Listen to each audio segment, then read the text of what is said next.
दोस्तों, आज की कथा से हम जानेंगे कि मनुष्य किस किस की आयु जीता है। मनुष्य को 100 वर्ष की आयु कैसे प्राप्त होती है? क्या भगवान ब्रह्म जी ने मनुष्य को 100 वर्ष की आयु दी थी? आज की इस कथा से हम जानेंगे कि मनुष्य को आखिर 100 वर्ष की आयु कैसे प्राप्त हुई। दोस्तों, हो सके तो कथा को पूरा अवश्य सुनिए। इस कथा से आप बहुत कुछ सीखने वाले हैं। इससे पहले कि आप इस कथा को सुनने में खो जाएं, तो दोस्तों पहले चैनल को सब्सक्राइब कर लीजिए। चलिए दोस्तों, कथा की शुरू करते हैं। एक हंस मानसरोवर झील के पर्वत शिखर पर बैठा हुआ था और अपने विचार में मग्न था। इसके नीचे कैलाश पर्वत पर भगवान भोले बाबा शेषनाग और नंदी के साथ में विराजमान थे। इस पर्वत के समीप जहां पर हंस बैठा हुआ था, हंस का ध्यान 3 जीवन पर चला जाता है, जिसमें एक गधा, एक कुत्ता और एक उल्लू था। ये तीनों हंसते हुए चले आ रहे थे और आपस में बातें कर रहे थे कि अच्छा हुआ कि मेरी आयु के 20 साल मैंने दे दिया। तभी ब्रह्मा भगवान कमल के आसन पर विराजमान थे। ब्रह्मा जी से ऐसे ही गधा भी कह रहा था कि अच्छा हुआ मैंने अपनी उम्र भी ब्रह्म जी से कम करवा ली। वह तीनों ही बड़ा प्रश्न मुद्रा में चले अर रहे थे। वह तीनों को देखकर वह हंस वहां से उड़ता हुआ वही पास में कैलाश पर भगवान महादेव विराजमान थे, तो वह हंस भगवान महादेव के पास पहुंच जाता है और भगवान भोले बाबा से कहता है कि हे भोले बाबा, आप तो बहुत भोले भाले हैं। मैंने आज एक बहुत ही बड़ी आश्चर्यजनक घटना देखी है। जब भगवान भोले बाबा ने हंस की बात सुनी तो भगवान भोले बाबा कहते हैं कि कहो हंस, क्या देखा तुमने? हंस कहता है कि हे प्रभु, मैंने देखा कि 3 जानवर, 3 जीव इधर ही चले आ रहे हैं कैलाश पर्वत की ओर। तीनों ही बड़े प्रसन्न हैं। तीनों आपस में बातें कर रहे हैं कि मैंने अपनी आयु कम कर ली, बहुत अच्छा हुआ। तीनों इसी तरह से अपनी आयु का गुणगान करते हुए चले आ रहे हैं और वे लोग बहुत ही प्रसन्न हैं। इसका क्या कारण है? भगवान भोले बाबा कहते हैं कि हे हंस, मेरी बात को ध्यानपूर्वक से सुनो। ब्रह्मदेव ने सृष्टि की रचना की है और ब्रह्मदेव ने हर जीव को अलग अलग उपप्रधान किया है। एक समय की बात है कि यह 3 प्राणी, गधा, कुत्ता और उल्लू, ये तीनों मिलकर के भगवान ब्रह्मा के दरबार में गए। ब्रह्मदेव ने जब उन तीनों प्राणियों को आते हुए देखा तो वह कहते हैं, कहो वत्स, क्या बात है? तो वह तीनों कहते हैं कि हे प्रभु, आप हमें यह बताएं, आपने हमें कितनी आयु दी है? आप हमारी आयु निर्धारित कर दीजिए। वही पास में बैठा हुआ मनुष्य भी कहने लगा कि हे भगवान, आप मेरी आयु भी निर्धारित करके बताइए कि मनुष्य को आपने कितनी आयु दी है। भगवान ब्रह्मदेव कहते हैं कि तुम चारों ध्यान से सुनो, हमने तुम चारों को 40-40 वर्ष की आयु दी है, जो तुम आराम से अपनी आयु को भोगो, इस सृष्टि में रहो। जब यह बात गधा ने सुनी तो गधा कहता है कि हे प्रभु, आपने ये क्या कर दिया? हमारी आयु 40 वर्ष कर दी। मैं तो बोझा ढोते ढोते मर जाऊंगा है। हे ब्रह्मदेव, मेरा आपसे निवेदन है, कृपया करके मेरी आयु को 20 वर्ष कम कर दे। ब्रह्मदेव उस गधा से कहते हैं कि देखो गधे जी, मैं तुम्हारी उम्र कम कर दूंगा, लेकिन आप अपने साथियों से पूछ लो कि तुम्हारी आयु कौन लेगा।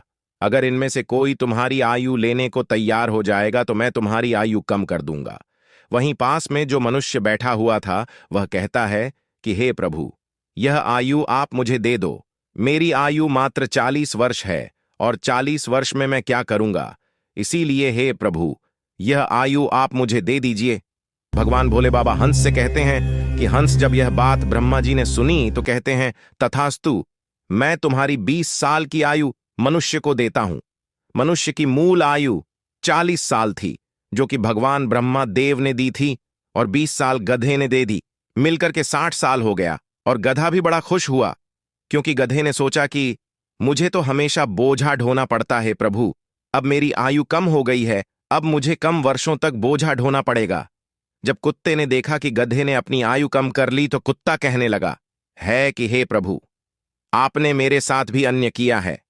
हे प्रभु, मुझे भी लोग डंडा मारते हैं, मैं भूखा रहता हूं, मुझे भोजन कोई मनुष्य नहीं देता है, मैं 40 साल तक जीकर कितना कष्ट भोगूंगा। तो हे प्रभु, आपसे विनती है, आप मेरी 20 साल की आयु कम कर दीजिए। मैं इतना लंबा साल नहीं जीना चाहता हूं। प्रभु, यदि मैं इतना लंबा साल जीऊंगा तो मेरी स्थिति भी दयनीय हो जाएगी, इधर उधर मार खाता फिरूंगा, इसीलिए आप मेरी भी आयु कम कर दीजिए। भगवान ब्रह्मा कहते हैं, इन्हीं जीवों में से किसी से पूछ लो, अगर तुम्हारी आयु कोई लेना चाहते हैं तो मैं तुम्हारी आयु कम कर दूंगा। वहीं पास में बैठा मनुष्य कहता है कि हे ब्रह्मा जी, 60 साल में मैं क्या करूंगा? यह 20 वर्ष भी आप मुझे दे दीजिए। ब्रह्मा जी कुत्ते के 20 साल मनुष्य को दे देते हैं। मनुष्य की आयु बढ़कर के 80 वर्ष हो जाती है। यह सब देखकर उल्लू से रहा नहीं गया। उल्लू कैसे पीछे रहता? उल्लू कहता है कि भाइयों, मैं भी जीना नहीं चाहता। मुझे तो दिन में दिखाई भी नहीं देता है। मैं तो केवल रात को ही देख सकता हूं। तो मैं इतनी लंबी आयु लेकर क्या ही करूंगा? है भगवान, मैं तो सिर्फ बैठकर देखता रहता हूं। तो फिर मैं इतनी लंबी आयु लेकर क्या ही करूंगा? आप मेरी भी 20 साल उम्र कम कर दीजिए। ब्रह्मा देव कहते हैं कि हे उल्लू, तुम भी किसी को देख लो। अगर तुम्हारी आयु कोई लेने के लिए तैयार होता है तो मैं तुम्हारी आयु कम करके उसे दे दूंगा। वहीं बैठा मनुष्य कहता है कि हे ब्रह्मदेव, मेरी आयु तो अभी सिर्फ 80 साल हुई है और 80 साल में मैं कौन कौन से कार्य करूंगा, इसीलिए यह 20 वर्ष भी आप मुझे दे दीजिए। ब्रह्मादेव कहते हैं, ठीक है वत्स, उल्लू की 20 वर्ष की आयु भी मैं तुम्हें प्रदान करता हूं। इसी तरह से तीनों जीव से आयु लेकर मनुष्य की आयु 100 वर्ष की हो गई। इसीलिए वह तीनों जीव प्रसन्न होकर ब्रह्मादेव के यहां से आ रहे हैं और तुम उन जीवों को देखकर जिज्ञासा बस मेरे पास चले आए। भगवान भोले बाबा की यह बात सुनकर हंस कहता है कि है प्रभु, मेरी भी एक परम जिज्ञासा है।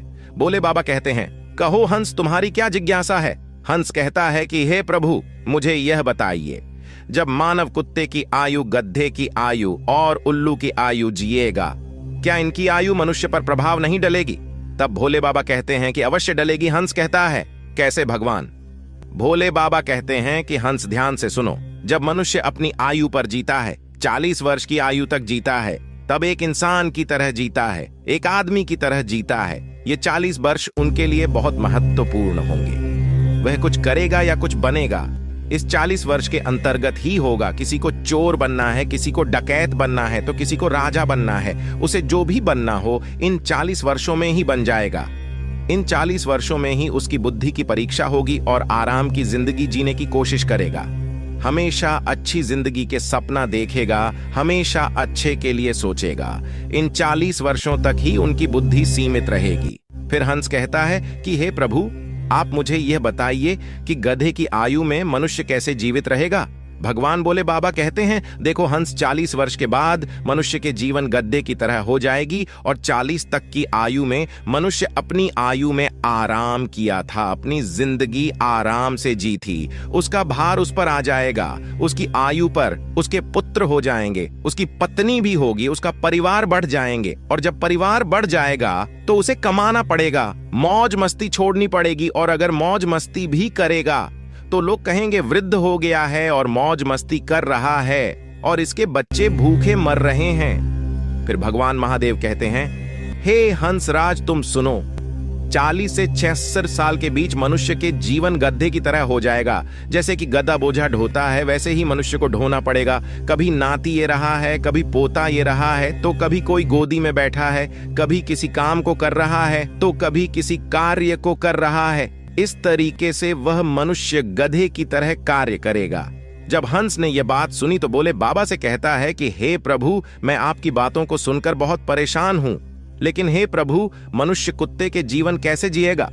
भोले बाबा कहते हैं, सुनो हंस, जब मनुष्य 60 वर्ष पूरा कर लेता है तो उसका शरीर कार्य करना बंद कर देता है, शक्ति कम हो जाती है और बुढ़ापा हावी हो जाता है और उसका परिवार बढ़ जाता है, उसकी बहू आ जाती है, उसके नाती पोता हो जाते हैं। फिर उसकी बात कोई नहीं सुनता। जैसे कुत्ता लड़ता रहता है, कुत्ता भौंकता रहता है, वैसे ही मनुष्य किसी से लड़ता रहता है और अपने आप में भोंकते रहता है और उसकी कोई मान्यता भी नहीं है और सुनता भी नहीं है। दोस्तों, आप लोग देख सकते हैं, आपके आसपास में ऐसा होता होगा कि आजकल बड़े बूढ़ों को कौन मानता है? कोई नहीं मानता, बहुत कम, 10% ही लोग ऐसे होंगे जो बड़े बूढ़ों की बात मानते हैं। अन्यथा 60 वर्ष पूरे होने के बाद पिताजी को हटाकर दूर बैठा देते हैं और कोई बात होती है तो कह देते हैं कि यह तो ऐसे ही बकबक करता रहता है, इसकी बात पर ध्यान मत दो, अपनी बुद्धि से कम करो। तब भोले बाबा कहते हैं, देखो हंस, जैसे कुत्ते भौंकते रहते हैं, वैसे ही मनुष्य 60 से 80 वर्ष के बीच भौंकते रहते हैं। यह बात सुनकर हंस कहता है कि हे प्रभु, आपने मुझे बहुत अच्छी बात बताई है। किंतु हे प्रभु, आप मुझे यह भी बताइए कि मनुष्य उल्लू की आयु कैसे भोगता है। भोले बाबा हैं, हे हंस, ये भी सुन लो, जो भी मनुष्य 80 वर्ष पार करता है तो उसकी उल्लू की आयु आरंभ हो जाती है और 80 वर्ष पूरे करते करते उसके शरीर का पूरा बाल समाप्त हो जाता है। उसकी शारीरिक शक्ति रहती ही नहीं है। शारीरिक शक्ति जब समाप्त हो जाती है, हाथ पैर काम करना बंद कर देते हैं और उसकी आंखों की रोशनी भी चली जाती है और कान से सुनाई देना भी बंद हो जाता है। उसके सारे दांत टूट जाते हैं और वह दरवाजे पर बैठ जाता है। किसी को देखता है और ना किसी को सुनता है, और अगर किसी को देखता भी है तो उसे धुंधला धुंधला दिखाई देता है। वह साफ नहीं देख पाता, जैसे कि उल्लू बैठा रहता है। इस तरीके से 80 वर्ष के बाद मनुष्य बैठा रहता है। ना उससे कोई कुछ बोलता है और ना ही वह कुछ सुनता है। बिल्कुल उल्लू की आयु मनुष्य 80 वर्ष के बाद जीता है। जो आचरण उल्लू करता है वही आचरण मनुष्य भी करता है। भगवान महादेव कहते हैं, हे हंस, इसी प्रकार से मनुष्य इन तीनों की आयु जी लेते हैं और उसके 100 वर्ष पूरे हो जाते हैं। तब भोले बाबा कहते हैं कि हे हंस, यही कारण था कि वह तीनों, उल्लू, गधा और कुत्ता, तीनों प्रसन्न थे। आयु कितनी ही वर्ष की क्यों ना हो, लेकिन आरामदेय होनी चाहिए। यदि वह आरामदायक और सम्मानजनक हो, वही आयु 100 वर्ष की आयु की वजह अच्छी मानी जाती है। हंस, यही कारण था कि गधा, कुत्ता और उल्लू तीनों हंसते हुए चले आ रहे थे। हंस कहता है कि हे प्रभु, आपने इस कथा को सुनाकर मेरी इच्छा यहां से शांत की। आपने मुझे संसार की सबसे अच्छी बातें बताई। तो दोस्तों, इस कथा को सुनने के बाद अब तो आप लोग जान ही चुके होंगे कि सचमुच मनुष्य इन चारों आयु को कैसे जीता है। मनुष्य 40 वर्ष स्वयं की जीता है, 40 से 60 गधे की जीता है और 60 से 80 कुत्ते की जीता है और 80 से 100 उल्लू की जीता है, जिसे बहुत कम ही मनुष्य जी पाता है। उम्मीद करता हूं आप लोगों को यह कथा पसंद आई होगी। अगर आप लोगों को यह कथा पसंद आई हो तो वीडियो को लाइक जरूर करें और कमेंट में हर हर महादेव और जय मां पार्वती लिखकर चैनल को सब्सक्राइब करके बेल आइकन ऑल पर प्रेस कर लीजिए, जिससे आप सभी को आध्यात्मिक जानकारी सबसे पहले प्राप्त हो सके। और दोस्तों, वीडियो को पूरा देखने के लिए आप सभी लोगों का धन्यवाद।